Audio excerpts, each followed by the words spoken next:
there are a lot of people who have lives that are incredibly busy, who don't have the kind of support that I have.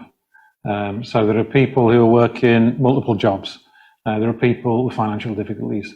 There are people keeping families together through all sorts of things that happen with tragedies. And I don't have to do any of that. So in one sense, it's much easier than it is for other people. On the other hand, the working hours are ridiculous. And would breach. I don't know why, as a trade unionist, I actually accept them, because let's have a look. See, this year I've tried to have at various points 4 weeks off, and I've had 1 week off. And now a lot of people say, "Oh, it's all right," he says, but I don't get weekends off or evenings off either. The amount of stuff you have to read is unbelievable. But one of the things that has actually enabled this to work much better is, believe it or not, is Zoom. So even where it's now possible to meet in person, I can do it at home, which means that when I'm finished, sometimes if it's an evening meeting to activists speaking at a panel, an event or something like that, or just a call to someone, because busy people, again, it's quite hard to get them through the day, and you say, well, I'll call you tonight. And you do it, and then 8 o'clock. But then I'm at home at 8:15, and get to spend some time with the family. And there are lots of things we're doing. The other side of it is keeping fit, because like a lot of people through lockdown, all my clothes shrunk. And it's common knowledge I'm very active in terms of speaking out on climate emergency. So I got rid of my car, and I cycle places and walk places. And that is actually so good, not just for your physical health, but for your mental health.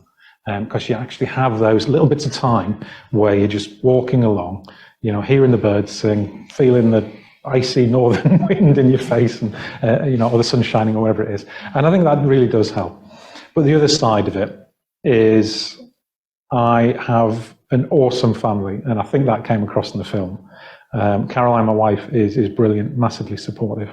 My sons, they see less of me than the one that occasionally, it is something that is a bit of a sacrifice all around for the family. But we still spend lots of time together. We still do lots of things together. We go places.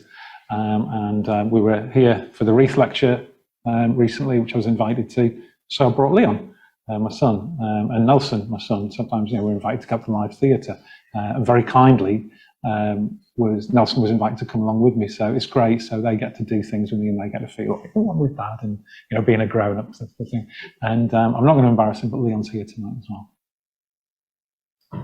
Brilliant. Thank you very much. I mean, it is difficult. I think it's difficult for anyone who is self-employed or runs their own business. Lots of people are aware of the kind of sacrifices lots of people across society make. But I think particularly when you're trying to affect change and trying to improve people's quality of life, that perhaps yours has to take a dive while you are in that position, and that's quite difficult. It's the scrutiny part that Val did allude to, where...